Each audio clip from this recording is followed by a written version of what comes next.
ஹalleluya, happy new year. இன்னொரு புதிய வருஷத்தை கொடுத்ததற்காக நாம் ஆண்டவரை துதிப்போம்.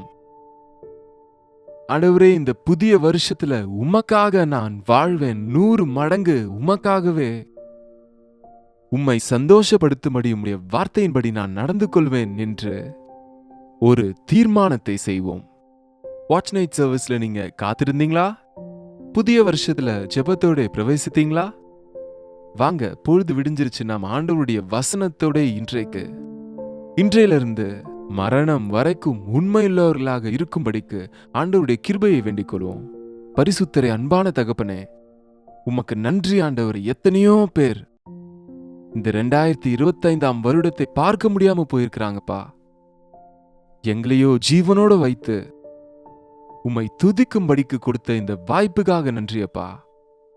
ஒரு நிமிஷம் கூட நாங்க வீணாக்கி விடாம உம்முடைய சித்தத்தின்படி நடப்பதற்கு உம்முடைய வாக்குத்தத்தங்களை பெற்று உம்மை கனப்படுத்தும்படிக்கு எங்கள் ஒவ்வொருவருக்கும் உதவி செய்ய வேண்டும் என்று கிறிஸ்துவின் நாமத்திலே கேட்கிறோம் பிதாவே, ஆமென். எஸ், நம்முடைய ஆண்டவர் எல்லாவற்றையும் புதுப்பிக்கிற தேவன் அவர். இந்த புதிய வருஷத்துல ஒரு புதிய பைபிளை வாங்குறது பெஸ்ட்டுங்க. ஒரு புதிய பைபிளை வாங்கி முதலிலிருந்து, ஆதியாகமத்திலிருந்து, அதே போல மத்தேயின் சுவிசேஷத்திலிருந்து வரிசையாக படிப்பதை பழக்கப்படுத்திக்கோங்க. இந்த புதிய வருஷத்துல சில தீர்மானங்களை செய்யுங்க. அவைகளை காப்பாற்றிக் கொள்வதற்கு தேவனுடைய கிருபையை கேளுங்க. பைபிளை வாசிக்கிறது மட்டும் இல்ல, ஒவ்வொரு நாளும் ஒரு வசனத்தை ஆகிலும் முன்னாடிலாம் மனப்பாடம் செய்வதுன்னு சொல்லுவாங்க. ஆனா நம்முடைய மனசுல புரிஞ்ச விஷயத்த நம்ம எழுதி அதை படிக்கும்போது நமக்குள்ள அது நினைவுல இருக்கும். ஒவ்வொரு நாளும் ஒரு வசனத்தை நீங்க மனப்பாடம் செஞ்சா அல்லது மனசுல வச்சுக்கிட்டா அந்த வசனம் நம்மை காப்பாற்றுங்க. நம் மனது ஒரு பொக்கிஷமாக மாறுங்க. ஒவ்வொரு நாளும் எழுந்தவுடனே ஜெபம் செய்வது மிகவும் முக்கியமானது. காலமே எழுந்த உடனே ஆண்டவரிடத்துல பேசாம யாரிடத்திலுமே பேசாதீங்க. பைபிளை வாசிக்காம எந்த வாட்ஸ்அப் மெசேஜஸ், எந்த நியூஸ் பேப்பர் எதையும் நீங்க வாசிக்காதீங்க. இந்த தீர்மானத்தை செய்து பின்பற்றி பாருங்க. எவ்வளவு பலனுள்ள ஒரு அர்த்தமுள்ள ஆசீர்வாதமான வாழ்க்கையை உடையவர்களா இருப்போம்னு நீங்களே சாட்சி கொடுப்பீங்க. ஞாயிற்றுக்கிழமை ஆண்டவருடைய நாளை விட்டு விடாதீங்க. 52 ஞாயிற்றுக்கிழமையும் ஆண்டவருடைய சந்நிதியில் இருப்பன்னு ஒரு தீர்மானத்தை செய்யுங்க. உபவாச ஜெபம் என்பது ஒரு கிறிஸ்தவனுக்கு ரொம்ப முக்கியமானதுங்க. நாம் சுத்திகரிக்கப்படுகிற நாளாக இருக்கிறதுனால அந்த உபவாச நாளை அலட்சியம் செய்யாதீங்க. இயேசுவின் அன்பை அனுபவிச்ச நாம ஒவ்வொரு நாளும் அட்லீஸ்ட் ஒருத்தருக்காவது ஆண்டவரை பற்றி தெளிவாக சாட்சி கொடுக்கணும்னு தீர்மானம் செய்யுங்க. தேவன் செய்த நன்மைகள் எல்லாம் ஒரு சிறிய புஸ்தகத்தை வைத்து நோட் பண்ணிக்கோங்க. ஒருவேளை நீங்க டிஜிட்டல்ல, லேப்டாப்ல, ஐபேட்ல செய்றீங்கன்னா அது உங்க இஷ்டம். ஆனா அவர் செய்கிற நன்மையை மறக்காதீங்க. உங்ககிட்ட போன்ஸ்ல கேமரா இருக்கு இல்லையா? ஒரு சின்ன பிக்சர் எடுத்து வைங்க. ஒரு விஷயமும் அது it will be a reminder to us. தேவன் செய்த நன்மைகளை நினைக்கிறதுக்கு ஒரு வாய்ப்பாக இருக்கும். அநேகர் 1ஆம் தேதி தீர்மானங்களை செய்வாங்க, ஆனா 4-5 நாட்கள் அதை விட்டுடுவாங்க. அப்படி இல்லாம தேவனிடத்துல ஒரு உடன்படிக்கையை செய்து அவருடைய உதவிக்காக கேட்டு முன் செல்லுங்க. இன்னொரு முக்கியமான விஷயம், நாம, அதாவது ஒரு கிறிஸ்தவன் வெளிப்பார்வையின்படி தரிசித்து நடக்காமல் விசுவாசத்தின்படி நடப்பான். நாம பணத்தை கணக்கு பார்த்து அல்லது நேரங்காலத்தை பார்த்து, நல்ல நாள் பார்த்து கொண்டு, மனிதர்களை நம்பிக்கொண்டு, சூழ்நிலைகளை பார்த்து கொண்டோ நம்பி வாழ்கிற வாழ்க்கையா இருந்தா நம் வாழ்க்கை ஏடா கூடமா தான் இருக்குங்க. இந்த புதிய வருஷம் வந்தாலும் பழைய காரியங்கள் தொடர்ந்து கொண்டுதான் இருக்கும். ஆனால் நாம தேவனின் வாக்குத்தத்தங்களின் மேல நடக்கணும். Standing on the promises of காட்னு அழகிய ஒரு பாடல் இருக்கு. அவருடைய வாக்குத்தத்தங்களின் மேல நம்ம அடிகளை உறுதிப்படுத்தினா கீழே விழாம, சேற்றில விழாம, பாவத்துல விழாம லட்சியத்தை அடைய முடியும். தேவனுடைய சித்தத்தை நிறைவேற்ற முடியும். அந்த வாக்குத்தத்தங்கள் எங்கிருந்து வருது? ராத்திரி எங்களுக்கு சபையில வாக்குத்தத்தம் கொடுத்தாங்கன்னு சொல்லாதீங்க. எங்க வீட்டுல ஒரு கேலண்டர் இருக்குங்க, அதுல இருக்க வாக்குத்தத்தத்தை நம்புறேன். அதுவுமே நல்லதுதான். கேலண்டர் வசனங்களை கூட உங்க இருதயத்துல வைங்க. ஆனா தனிப்பட்ட விதத்துல நீங்க முழங்கால் படியிட்டு தேவனுடைய வாக்குத்தத்தங்களை சம்பாதித்துக் கொள்ளணும். அவர் குரலினாலே பேசுவார், அவர் பைபிள் மூலமாகவும் பேசுவார். ஒரு பெண்ணை வைத்துக்கொண்டு நீங்க பைபிள் வாசிக்கும் போது படியுங்க. அதே போல உங்க பைபிள் அண்டர்லைன் பண்றத பழக்கப்படுத்திக் கொள்ளுங்க. இந்த சின்ன சின்ன விஷயங்களை நீங்க ஃபாலோ பண்ணா நீங்க ஆவிக்குரிய வாழ்க்கையில வளர்ச்சி அடைவீங்க. இன்றைக்கு ஒரு வாக்குத்தத்தத்தை நமக்கு ஆண்டவர் தம்முடைய வசனத்திலிருந்து நமக்கு கொடுக்கிறாரு. ஏசாயா 43வது அதிகாரம் 19ஆம் வசனம். இதோ நான் ஒரு புதிய காரியத்தை செய்கிறேன், இப்பொழுதே அது தோன்றும், நீங்கள் அதை அறியீர்களா? இதோ நான் ஒரு புதிய காரியத்தை செய்கிறேன். ஒரு புதிய காரியத்தை நான் செய்கிறேன். முன்பு எப்பவும் நீ அனுபவிக்காத, நீ அறிந்திராத, நீ பார்க்காத, உனக்கு தெரியாத, நீ எதிர்பார்க்காத ஒரு அற்புதத்தை உன் வாழ்க்கையில இந்த புதிய வருஷத்துல ஆண்டவர் செய்வார் என்று ஒரு வாக்குத்தத்தத்தை கொடுக்கிறார். அங்கே இன்னொரு வார்த்தையும் இருக்கு 18ஆம் வசனத்துல. முந்தினவைகளை நீங்கள் முந்தினவைகளை நினைக்க வேண்டாம், பூர்வமானவைகளை சிந்திக்க வேண்டாம். எனக்கு வேலை இல்லையே, எனக்கு குழந்தை இல்லையே, எனக்கு நிந்தைகள் வந்தது, எனக்கு கஷ்டங்கள் வந்தது, என் இடத்துல பணம் இல்லையே, என் சூழ்நிலை இப்படி இருக்கே என்ற காரியங்களோட புதிய வருஷத்துல அதே நினைவுகளை நினைச்சிட்டு இருந்தா பிரயோஜனம் இல்லைங்க. முந்தினவைகளை நினைக்க வேண்டாம். ஒருவேளை நீங்க 2024ஆம் வருஷத்துல அநேக கசப்பான அனுபவங்களை பெற்றிருக்கலாம், நஷ்டங்கள் பட்டிருக்கலாம், கஷ்டப்பட்டிருக்கலாம். அவைகளை பற்றி இனி விட்டுருங்க. ஒருவன் கிறிஸ்துவுக்குள் இருந்தால் அவன் புது சிருஷ்டியா இருக்கிறான், பழையவைகள் ஒழிந்தன, எல்லாம் புதிதாயின. பழையவைகளை நினைச்சிட்டு நீங்க உட்கார்ந்துட்டு இருக்கிற வரைக்கும் முன்னுக்கு போக முடியாதுங்க. தேவன் உனக்கு புதிய விஷயத்தை தரேன்னு சொன்னா பழையவைகளை ஏன் பிடிச்சிட்டு இருக்கீங்க? நான் ஒரு புதிய காரியத்தை செய்கிறேன். எனக்கு தெரியாதுங்க யார் இடத்துல எந்த விஷயத்துல எந்த ஒரு புதிய காரியத்தை செய்வேன் ஆண்டவர் சொல்றாருன்னு. நிச்சயமா நீ எதிர்பார்க்காத நிலையில ஆண்டவர் உன்னை ஆசீர்வதிக்க நினைக்கிறாருங்க. எத்தனையோ முறை செய்த முயற்சிகள் பலனில்லாம போயிருக்கலாம். இந்த முறை உன் முயற்சியை வெற்றி பெற செய்வதற்கு ஆண்டவர் ஒரு காரியத்தை செய்ய போகிறார். கர்ப்பக்கனி இல்லைன்னு வருஷக்கணக்கில் காத்திருந்து அவமானப்பட்டு வேதனையோடு கூட நீங்க இருக்கலாம். இப்பொழுதே எவ்வளவு பெரிய தேவன்ங்க நம்ம தேவன். நாளை தர இன்னொரு நாள் தரன்னு சொல்கிற தேவன் அல்ல அவர்.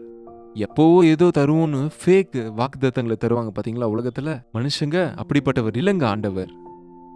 அவர் சொன்னதை சொன்னபடியே செய்கிற தேவனாக இருக்கிறார். இதோ நான் புதிய காரியத்தை செய்கிறேன், இப்பொழுதே அது தோன்றும். It starts now. முளைத்ததுனால மட்டும் அது செடியாகி மரமாகி கனிகளை கொடுக்காது இல்லையா? இப்பொழுதே அது ஸ்டார்ட் ஆகுது. ஒரு கர்ப்பக்கனி வேண்டும்னு சொல்லும்போது இப்பொழுதே அது ஸ்டார்ட் ஆனா 9 monthsல அட்லீஸ்ட் நீங்க வெயிட் செய்யணும் இல்லையா? சில விஷயங்கள்ல சில மாதங்கள் அல்லது தேவைப்பட்ட சில வருஷங்கள் கூட காத்திருக்க வேண்டியிருக்கும். ஆனா அதன் ஆரம்பம் ஆல்ரெடி ஆண்டவர் அதை ஆரம்பித்து இருக்கிறார்னு நம்புங்க. பாருங்க, ஒரு தலைவனாக நீங்க ஆக வேண்டும்னு சொன்னா ஓவர் நைட்ல நீங்க தலைவன் ஆக மாட்டீங்க. எகிப்து தேசத்துல மோசேவிற்குள்ளே ஒரு காரியத்தை செய்தார். அவன் செய்த ஒரு தீர்மானத்தின் நிமித்தம் அவனை தலைவனாக மாற்றினார். It took 40 years. மிகுந்த சாந்த குணம் உள்ளவனாக மாறினான். அவன் உண்மையுள்ளவனாய் உருவாக்கப்பட்டான்.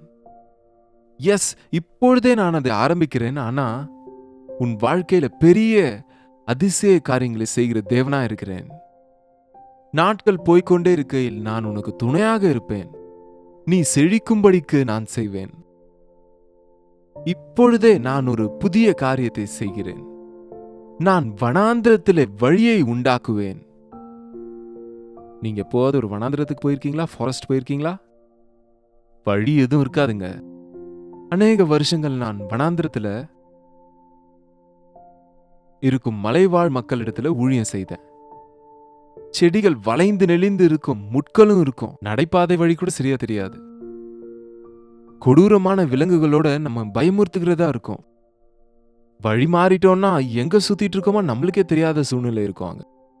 ஆனா ஆண்டவர் சொல்றாரு, உன்னை சுற்றி வனாந்திரமாக இருந்தாலும், கொடூர மிருகங்கள் இருக்கிறது போல இருந்தாலும், உன்னை வேதனைப்படுத்துறவங்க இருந்தாலும், எங்க போகிறோமோ தெரியாத குறியில்லாத வாழ்க்கை உனக்கு இருந்தாலும் கூட என்ன செய்யணுமோ தெரியாத சூழ்நிலையில இருக்கும் போதும் கூட, இதோ நான் ஒரு வழியை, பாதையை உனக்கு நான் திறக்கிறேன்.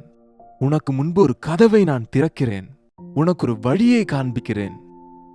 என் வழியை உனக்கு காண்பிக்கிறேன். எவ்வளவு நல்ல ஆண்டவருங்க. ஒன்றும் புரியாம இருக்கு இல்லையா உங்க வாழ்க்கை? என்னுடைய வருங்காலம் என்னன்னு புரியாத நிலையில இருக்கீங்களா? தேவன் ஒரு அற்புதத்தை செய்வான்னு சொல்றாரு. நம்புங்க அவருடைய வார்த்தைகளை, விசுவாசிங்க அவரிடத்துல. அவருடைய வழி உன் கண்களுக்கு முன்பாக திறப்பதை நீங்க பார்க்க முடியும். எந்த சூழ்நிலைகள்ல நீங்க உடைந்து போயிருக்கிறீங்களோ, வேதனையோடு இருக்கிறீங்களோ, நொந்து இருக்கிறீங்களோ, இனி இவ்வளவுதான் என் வாழ்க்கை நினைக்கிறீங்களா? ஆனா வனாந்தரத்தை போன்ற இருளில இருக்கிற உங்களுடைய வாழ்க்கையில வெளிச்சத்தை கொடுத்து, வழி புரியாமல் இருக்கிற உங்களுடைய வாழ்க்கையில வழியை காண்பித்து வேதம் சொல்லுகிறது, உன்மேல் என் கண்ணை வைத்து உனக்கு ஆலோசனை சொல்லுவேன், நீ நடக்க வேண்டிய வழியிலே உன்னை நடத்துவேன் என்று இன்றைக்கு ஆண்டவர் உங்களிடத்துல சொல்றாரு. அவாந்திர வெளியிலே ஆறுகளை உண்டாக்குவேன். பாலைவனத்தை பார்த்திருக்கீங்களா? நம்முடைய ராஜஸ்தான் போன்ற பாலைவனங்கள் போனா மணல் தான் இருக்கும். எங்கு திரும்பினாலும் மணல் தான். ஒரு பசுமையான செடியானாலும் மரமானாலும் இருக்காது. ஒரு சொட்டு தண்ணீர் இருக்காது. வெயிலுக்கு மணல் சூடாகி போயிருக்கும். நடப்பதற்கு கூட மணல்ல கால்கள் வெந்துவிடும். உன் வாழ்க்கை பாலைவனமாக மாறி இருக்கலாம். யாரும் உனக்கு கை கொடுக்காம இருக்கலாம். யாரும் உனக்கு உதவி செய்யாத நிலையில இருக்கலாம். உங்க பெற்றோர் உங்களை ஒருவேளை விட்டு இருக்கலாம். உங்க நண்பர்கள் உங்களை மறந்து போயிருக்கலாம். அவ்வளவு ஏன் உங்களுக்கு சொந்தமானவங்க, உன்னிடத்துல நன்மை பெற்றவங்க கூட உனக்கு தீமை செய்து உன் வாழ்க்கையை சுக்கு நூறாக்கி இருக்கலாம். ஒன்றும் புரியாத சூழ்நிலையில, பண கஷ்டங்கள்ல, ஆரோக்கிய விஷயங்கள்ல, உடல்நிலை சரியில்லாத சூழ்நிலையில சிலருக்கு உடலே உலர்ந்து போயிருக்குங்க. சரீரம் உலர்ந்து போயிருக்கிறது. எலும்புகள் பலன் இல்லாததா மாறுது. படுக்கையின் மேல ஒருவேளை நீங்க யாராவது படுக்கையின் மேல எலும்பு கூடு போல படுத்திருக்கிறீங்களோ, உங்களுக்கு இந்த வாக்குத்தத்தத்தை கொடுக்கிறார் ஆண்டவர் இன்றைக்கு. நம்முடைய உடல்ல தண்ணீரின் அளவு எவ்வளவு இருக்குன்னு உங்களுக்கு தெரியுமா? தண்ணீரின் அளவு குறைஞ்சா டீஹைட்ரேட் ஆயிடும், செத்து போகவும் வாய்ப்பு இருக்கு. உன்னுடைய சரீரத்துல ஆரோக்கியத்தை தரன்னு சொல்றாரு. உன் எலும்புகளுக்கு சத்துவத்தை கொடுக்கிறேன்னு சொல்றாரு. உன்னுடைய உலர்ந்து போன இந்த வாழ்க்கையை அவர் பலன்கள் நிறைந்த வாழ்க்கையை மாற்றுவார். அவர் உலர்ந்து போன மரம் அது கட்டையை போல இருக்கும். அந்த செத்து போனதை துளிர்க்க வைக்கிற தேவன் அவர். இனி எதற்கும் உதவாதென்று தள்ளி வைக்கப்பட்ட, விட்டுவிடப்பட்ட சூழ்நிலையில நீங்க இருக்கலாம். இன்றைக்கு தேவனின் வாக்குத்தத்தம், அவாந்திர வெளியிலே நான் ஆறுகளை உண்டாக்குவேன், வனாந்திரத்திலே நான் வழியை உண்டாக்குவேன், நான் ஒரு புதிய காரியத்தை செய்கிறேன், இப்பொழுதே அது தோன்றும். அதை குறித்து யோசியுங்க. என்ன ஆண்டவரே, என் பேரில் உம்முடைய திட்டம் எது? என் வாழ்க்கையில துளிர்க்க போகிறது? எது என்னுடைய இருதயத்துல பிறக்க போகுது? உம்முடைய திட்டங்கள் என்னவோ நான் அறிந்து கொள்ளும்படிக்கு மனக்கண்களை திறங்கள் என்று தேவனுடைய சந்நிதியில காத்திருந்தா, அவருடைய வாக்குத்தத்தத்தை நாம் தெளிவாக புரிந்து கொள்ளும்படி, ஏன்னு சொன்னா இதே வாக்குத்தத்தம் எனக்கு ஒரு விதமா, உங்களுக்கு ஒரு விதமா, இன்னொருவருக்கு இன்னொரு விதமாக கூட அவரவருடைய தேவைக்கு தகுந்தபடி அவர்களுக்கு தேவன் மாற்றக்கூடிய, நன்மை செய்கிற தேவனாக அவர் இருக்கிறதுனால, ஒன்றும் புரியாத சூழ்நிலையில இருக்கிற உங்களுக்கு வழியையும், உலர்ந்த நிலையில இருக்கிற உங்களுக்கு கனிகள் நிறைந்த வாழ்க்கையை கொடுப்பதற்கு இந்த புதிய வருஷத்துல நம் கர்த்தராகிய இயேசு கிறிஸ்து ஆசைப்படுகிறார்னு நம்பி உங்களை நீங்க ஆண்டவருக்கு அர்ப்பணிச்சுக்கோங்க. ஜெபிக்கலாம். பரிசுத்தரே, அன்பான தகப்பனே, இந்த புதிய வருஷம் எங்கள் வாழ்க்கையில் ஆண்டவரே, ஒன்றும் புரியாத சூழ்நிலையில, எங்களுக்கு விளங்காத நிலையில இராதபடிக்கு, திசை தெரியாமல் இருக்கிற எங்களுடைய வாழ்க்கையில வழியை பார்ப்பதற்கு, பெருமையான வாழ்க்கை கனி நிறைந்த வாழ்க்கையாக மாறுவதை பார்க்கும்படிக்கு எங்களுக்கு ஆசீர்வாதங்களை தாங்கப்பா. இந்த வருஷம் எங்களுக்கு ஒரு ஆசீர்வாதமான வருஷமாக, செழிப்பான ஒரு வருஷமாக மாற்றும்படிக்கு, உம்முடைய வாக்குத்தத்தங்களை பிடித்துக் கொள்வதற்கு, உம் வார்த்தையின்படி நடந்து நாங்கள் பலன் கொடுக்கும்படிக்கு, உம் பாராட்டை பெறும்படிக்கு, உம் சந்நிதியிலே உம்முடைய சித்தத்தை அறிவதற்கு, எங்களுடைய லட்சியத்தை அடையும்படிக்கு உதவி செய்ய வேண்டும் என்று கிறிஸ்துவின் நாமத்திலே கேட்கிறோம் பிதாவே. ஆமென். நம் பிதாவாகிய தேவனுடைய அன்பும் குமாரனாகிய இயேசு கிறிஸ்துவின் கிருபையும் பரிசுத்த ஆவியானவரின் அந்யோன்யமும் ஐக்கியமும் கூடி வந்திருக்கிற நம் அனைவருக்கும் இப்பொழுதும் சதா காலமும் துணையா இருப்பதாக. ஆமென். தேவனுக்கு ஸ்தோத்திரம். இந்த புதிய வருஷத்தில் ஆண்டவர் கொடுத்த வாக்குத்தத்தங்களை 8939801234 நம்பருக்கு எங்களுக்கு தெரியப்படுத்துங்க.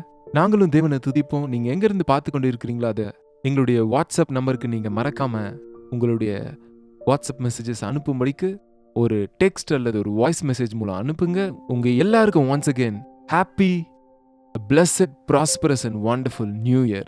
God bless you all. கர்த்தருக்கு சித்தமானால் நாளைக்கு இதே நேரத்தில் அனுதின தியான நிகழ்ச்சியில மீண்டும் சந்திப்போம். அதுவரை கர்த்தருடைய கிருபை உங்களுக்கு துணையா இருப்பதாக.